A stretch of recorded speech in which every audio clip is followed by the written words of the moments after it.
Start करते हैं। भारत शासन अधिनियम 1919 तक हम देख चुके थे। 1919 में या फिर 1900 उसके पहले जब स्टार्ट हुआ था भारत शासन अधिनियम 1985 1800 से लेकर के 1858 तक जब हमने देखा था भारत शासन अधिनियम, तो उस समय से लेकर के जो सत्ता है वो चली गई थी ब्रिटिश क्राउन के अंतर्गत। और वहाँ से फिर किस प्रकार से भारत परिषद अधिनियम 1861 आता है, फिर भारत परिषद अधिनियम 1892 आता है, और उसमें किस तरीके से भारतीयों को जो है बजट में जो है बहस करने का अधिकार प्राप्त होता है, वो सारी चीज़ों हम देख चुके थे। उसके बाद हमने देखा था कि भारत परिषद अधिनियम 1919 में क्या था। 1909 को भी हम कवर कर चुके थे, मार्ले मिंटो सुधार, और 1919 तक हम पहुंच चुके थे भारत शासन अधिनियम 1919 तक। फिर आज की क्लास में हमें पढ़ना है 1935 का भारत शासन अधिनियम, और उसके बाद फिर हम स्टार्ट करेंगे भारत का कॉन्स्टिट्यूशन कहाँ से फिर वो बनना स्टार्ट हुआ है। अभी तो ये एक डेमो था, एक ब्यौरा था कि किस तरीके से आवश्यकता पड़ी, किस तरीके से हमने जो है स्ट्रगल किया, क्योंकि ये जो है कॉन्स्टिट्यूशन का पार्ट मैं आप लोगों को सिर्फ बता रही हूँ। इसके बाद जब हम लोग ये कॉन्स्टिट्यूशन का पार्ट पूरा खत्म हो जाएगा, फिर हम स्टार्ट करेंगे हिस्ट्री। मॉडर्न हिस्ट्री में क्या चीज़ें, कौन सी चीज़ें इंपॉर्टेंट है, फिर ये जो टॉपिक आएंगी फिर उसमें हम इसको स्किप करते हुए आगे चलेंगे, क्योंकि साथ में अगर मैं मॉडर्न हिस्ट्री को भी कंप्लीट करते हुए चलूँगी तो आप लोगों को कन्फ्यूजन बनेगा कि कहाँ से हिस्ट्री की शुरुआत हुई, कहाँ से मॉडर्न हिस्ट्री पढ़े, कहाँ से कॉन्स्टिट्यूशन को पढ़े, इस वजह से वहाँ पे कन्फ्यूजन होगा। तो फिलहाल यहाँ पे स्टार्ट करना है हमें भारत शासन अधिनियम 1935 को। 1935 के अधिनियम को स्टार्ट करने से पहले हम देखेंगे कि 1919 के बाद ऐसा क्या हुआ भारत में कि क्योंकि 1919 के बाद 1935 के बीच में काफ़ी ज़्यादा क्रांति हुई, काफ़ी ज़्यादा चेंजेस हुए। और क्या चीज़ें हुई कि 1935 का जो भारत शासन अधिनियम था वो ब्रिटिश के तरफ से अंतिम परिषद के अंतर्गत आया। वो ब्रिटिश के तरफ से अंतिम था कि वो जो है ये जो है आपका 1935 वाला वो ब्रिटिशियों की तरफ से अंतिम संघीय व्यवस्था थी, जो है यहीं पर उनका फुल स्टॉप लग जाता है। फिर जो चीज़ें होती हैं वो धीरे धीरे भारत के हाथ में जो है मैक्सिमम चीज़ें भारत की सत्ता के हाथ में आना स्टार्ट हो जाती हैं। तो 1919 के पहले कुछ घटनाएं घटी होंगी जिसका प्रभाव जब 1919 का आया उस पर उसका प्रभाव नहीं पड़ा। जैसे कि होम रूल की स्थापना हुई, बाल गंगाधर तिलक ने होम रूल की स्थापना किया, और एनी बेसेंट ने, बाल गंगाधर तिलक ने शुरुआत में ही जो है मद्रास यानी कि उधर बम्बई के एरिया, साउथ के एरिया में इन्होंने शुरुआत किया था, मध्य प्रांत के एरिया में शुरुआत किया था, लेकिन महाराष्ट्र का जो मुंबई का एरिया था उसको इन्होंने छोड़ दिया था। होम रूल लीग की स्थापना वहाँ पे इन्होंने नहीं किया। बाद में सितंबर 1916 में एनी बेसेंट आती हैं और वो मुंबई के साथ साथ जो अन्य भारत यानी कि शेष भारत था वहाँ पर होम रूल लीग की शुरुआत करती है। इस तरीके से होम रूल लीग की शुरुआत होती है 1916 में। बाल गंगाधर तिलक जो है इसके संस्थापक होते हैं, और बाद में एनी बेसेंट भी इसके साथ आकर के मिल जाती है। तो यहाँ पर एक सिर्फ डेमो मैं आपको बता रही हूँ कि क्या जरूरत पड़ी कि 1935 का शासन अधिनियम अंतिम बन गया, क्या ऐसी चीजें आई हमारे सामने। तो एक ओवरऑल एक बार देख लेते हैं, उसके बाद जब हम मॉडर्न हिस्ट्री पढ़ेंगे तो इसके अंदर अच्छे से इस सारी चीजों को टॉपिक वाइज करके एक एक टॉपिक करके पढ़ेंगे, क्योंकि ये सारे टॉपिक जो है वो काफी ज्यादा इंपॉर्टेंट है। उसके बाद 1916 में लखनऊ अधिवेशन होता है, और इस लखनऊ अधिवेशन में नरम दल, करम दल, कांग्रेस के जो होते हैं वो आपस में मिल जाते हैं। तो इस तरीके से कांग्रेस एक बड़ी पार्टी के रूप में फिर से उभर कर सामने आती है, क्योंकि 1909 में यही हुआ था कि जो हमारे गरम दल और नरम दल थे, क्योंकि मार्ले मिंटो ने पृथक निर्वाचन की व्यवस्था कर दिया था, और यहाँ पर जो है जो सुरेंद्र नाथ बनर्जी वगैरह जो बाल गंगाधर तिलक थे ये लोग नाराज हो जाते हैं 1909 के भारत शासन अधिनियम में, जो मुस्लिमों का पृथक निर्वाचन हुआ था उसके अंतर्गत। तो यहाँ पर वो लोग गुस्सा थे, लेकिन 5-7 साल के बाद जब 1909 से 1916 के बीच 7 साल का टाइम आया था, उसके बीच में बाल गंगाधर तिलक को एहसास होता है कि हमें जो है मुस्लिमों का साथ भी चाहिए। इस वजह से उनके पृथक निर्वाचन को वो कबूल करते हैं, और भीमराव अम्बेडकर भी यहाँ पर थे, थोड़ा बहुत उनका भी यहाँ पे हल्का फुल्का रोल ही था। उसके बाद फिर यहाँ पे देखा जाए तो लखनऊ अधिवेशन होता है, उसमें नरम दल गरम दल आपस में मिल जाते हैं। फिर रोलेट एक्ट आता है, रोलेट एक्ट के अंतर्गत नो वकील नो दलील वाला कानून आता है, और इसके अंतर्गत जो है किचलू और सत्यपाल जो मेन दो लीडर थे, इन दोनों को अरेस्ट कर लिया जाता है, और इनके विरोध के प्रदर्शन में जलिया बाग नामक स्थान पर महात्मा गांधी जो है 6 तारीख को हड़ताल में बैठ जाते हैं कि ये जो रॉलेट एक्ट है इसको हटाया जाए, क्योंकि इस तरीके से जो हमारे भारत के मेन क्रांतिकारी लीडर हैं उनको तो अरेस्ट कर लिया जाएगा, तो फिर हम जो है अपने स्वतंत्रता की मांग जो है नहीं कर पाएंगे।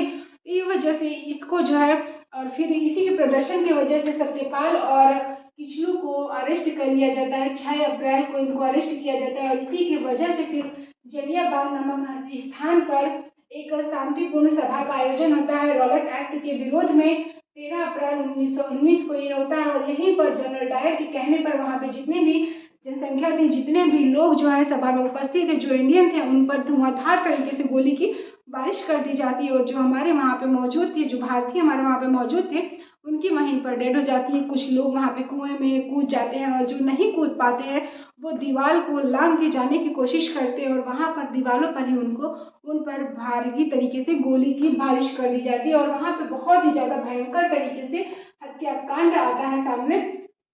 तो ये जो जलियांवाला बाग है वो जगह अगर पूछे तो अमृतसर में स्थित है और ये घटना 13 अप्रैल 1919 को घटित हुई थी। उसके बाद इसी के जो है जांच के लिए एक हंटर कमीशन आता है 1919 में।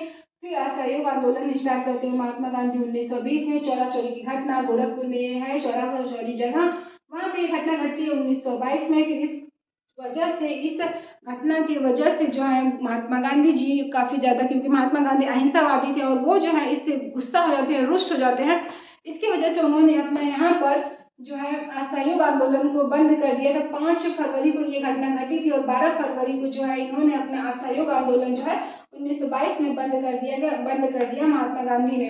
लेकिन ये बात जो है मोतीलाल नेहरू और चित्तरंजन यानी कि CR दास को अच्छी नहीं लगी कि जो हम इतने साल से 2 साल से असहयोग आंदोलन चला रहे थे, क्योंकि असहयोग आंदोलन का मतलब था कि जो चित्तरंजन दास थे, CR दास थे, मोतीलाल नेहरू थे, ये लोग अपने अपने कामों को, यानी कि इनको जो है ब्रिटिशियों ने एक पद दिया हुआ था और इस पद को ये जो वकील ने अपनी वकालत छोड़ दिया। तो इस तरीके से जो सरकारी कर्मचारी थे, भारतीय सरकारी में जॉब करते थे, उन्होंने अपना जॉब छोड़ दिया सिर्फ इसी असहयोग आंदोलन की वजह से।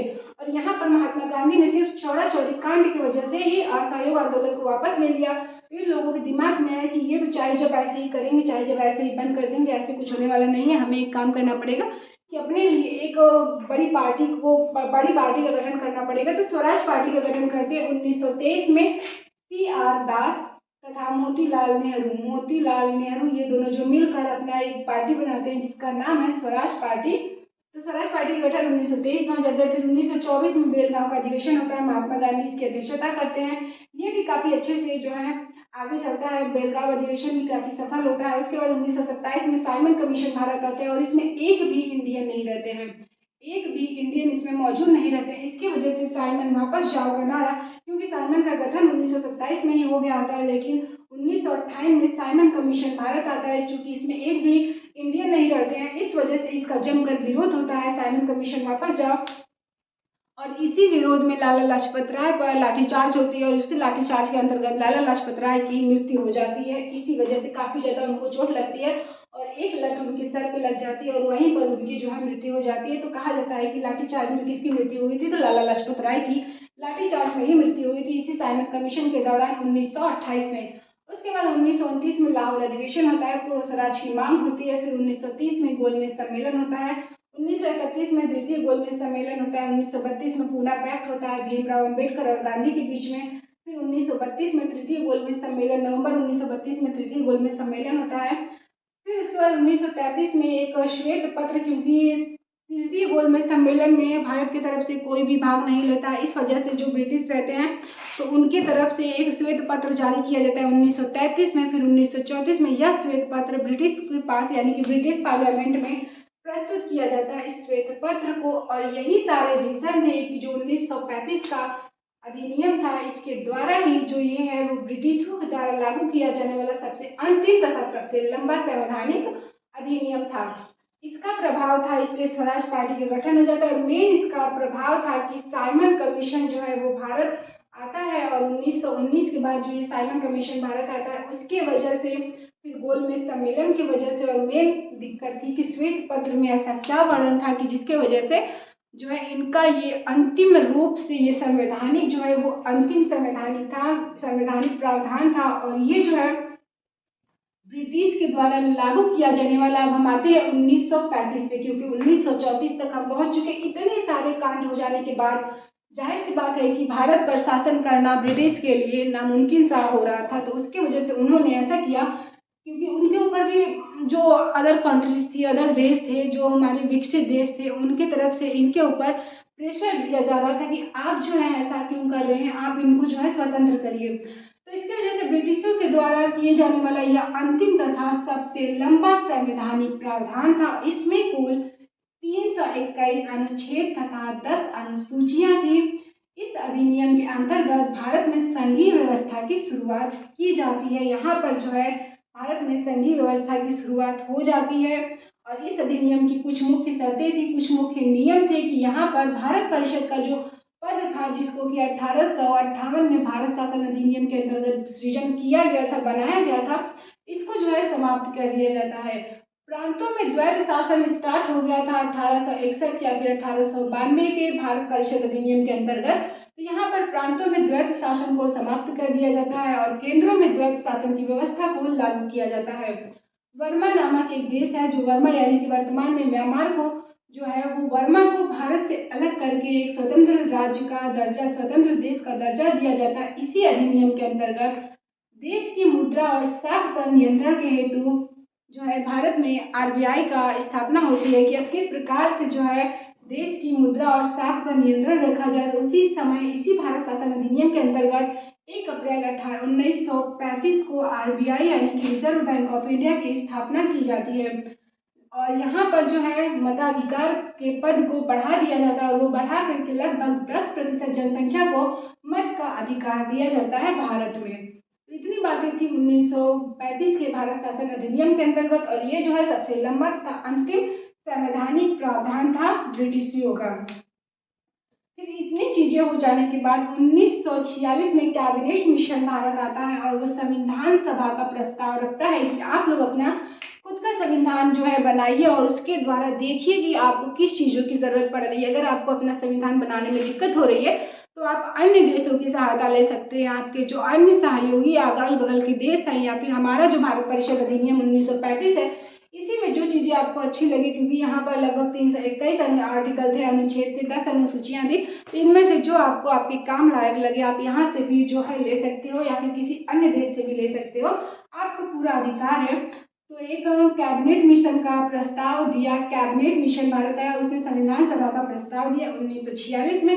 1947 15 अगस्त 1947 को भारत आज़ाद होता है और पाकिस्तान और भारत का विभाजन कर दिया जाता है। भारत को अपना भारत के सामने ये प्रस्ताव रखा जाता है कि जो आप और भारतीय और जो पाकिस्तानी हैं वो दोनों एक रहकर जो अपनी व्यवस्था है जो मिलकर रह सकते हैं, लेकिन अगर वो एक नहीं रहना चाहते हैं तो वो अपना स्वयं का कानून, स्वयं का नियम बना सकते हैं। और जब तक इनका कानून और नियम नहीं बन जाता है तो ये लोग जो हैं, क्योंकि ये बातें तो यहाँ पर आपकी खत्म हो गई थी, उसके बाद 1947 का जो भारत का आता है स्वतंत्रता भारत अधिनियम, उसमें ये वर्णन रहता है कि भारत की जो स्वतंत्रता भारत अधिनियम आता है उसके अंतर्गत ये वर्णन रहता है कि इसमें अगर आप जब तक भारत आज़ाद हो गया तुरंत तो आप अपना संविधान बना नहीं सकते हैं। तो जब तक आपका संविधान नहीं बन जाता है तब तक आप लोगों को 1935 की जो भारत शासन अधिनियम है इसी को फॉलो करना है। और उसी को फॉलो करते हुए जब आपका संविधान लागू हो जाएगा तो फिर आप अपने संविधान के अकॉर्डिंग अपने कार्य को कर सकते हैं। उसके बाद फिर संविधान सभा के जो प्रस्ताव आ गया, भारत आज़ाद हो गया। फिर पहली बैठक होती है संविधान सभा की, जो भारत आज़ाद होने के पहले जब कैबिनेट मिशन भारत आता है तो ये कहता है कि हम आपको आज़ाद करेंगे, लेकिन उसके पहले जो है आप लोग अपना स्वयं का कोई संविधान बनाइए। तो 1946 में जब कैबिनेट मिशन चला जाता है उसके बाद ये कहकर चला जाता है, तो 9 दिसंबर 1946 को संविधान सभा की पहली बैठक होती है और सच्चिदानंद सिन्हा को अस्थायी अध्यक्ष के रूप में नियुक्त किया जाता है।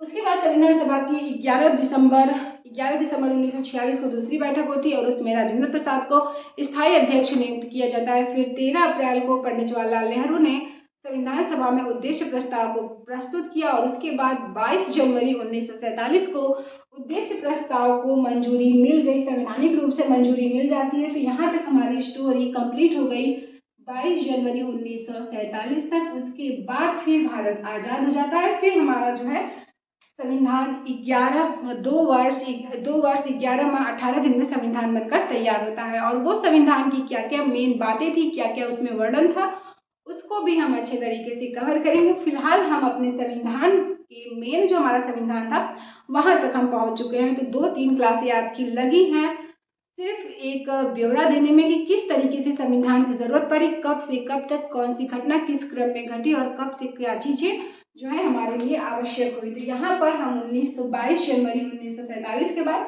भारत आज़ाद हो गया 15 अगस्त 1947 को। अब हम जब इसकी आगे की क्लास लेंगे तो वहाँ पर हमारे संविधान का निर्माण हो चुका रहेगा। 26 जनवरी 1950 को, जो 26 जनवरी 1949 को संविधान बनकर पूरी तरीके से तैयार हो जाता है, लेकिन 26 जनवरी 1950 को संविधान को लागू किया जाता है। तो यहाँ तक जब वो लागू हो जाएगा तो फिर प्रांतीय समिति या फिर उसके अध्यक्ष कौन थे, उसको बनने के लिए कहाँ से क्या चीज़ें ली गई, कौन सी विशेषता है, किस देश से किस चीज़ को हमने अपने संविधान में लिया हुआ है। सबसे ज़्यादा आर्टिकल जो है यही भारत शासन अधिनियम से ही लिया गया है। सबसे ज़्यादा अनुसूची, लगभग 300 से ज़्यादा अनुच्छेद यहाँ से लिए गए हैं। तो इस तरीके से जो हमारा संविधान है अब वो वहाँ से बनेगा। फिर जब हम नेक्स्ट क्लास में आएंगे तो अच्छे तरीके से देखेंगे कि भारत का संविधान किस तरीके से आगे बढ़ा, किस तरीके से उसमें क्या क्या चीज़ें सुधार हुई, कब कौन सा संशोधन हुआ, कितने आर्टिकल्स है, कितनी अनुसूचियाँ हैं, कितने अनुच्छेद है, और एक क्रम में, एक सीक्वेंस में उन चीज़ों को हम पढ़ेंगे। फिलहाल आज के लिए सिर्फ इतना ही, मिलते हैं कल की क्लास में। तब तक के लिए जय हिंद, जय भारत।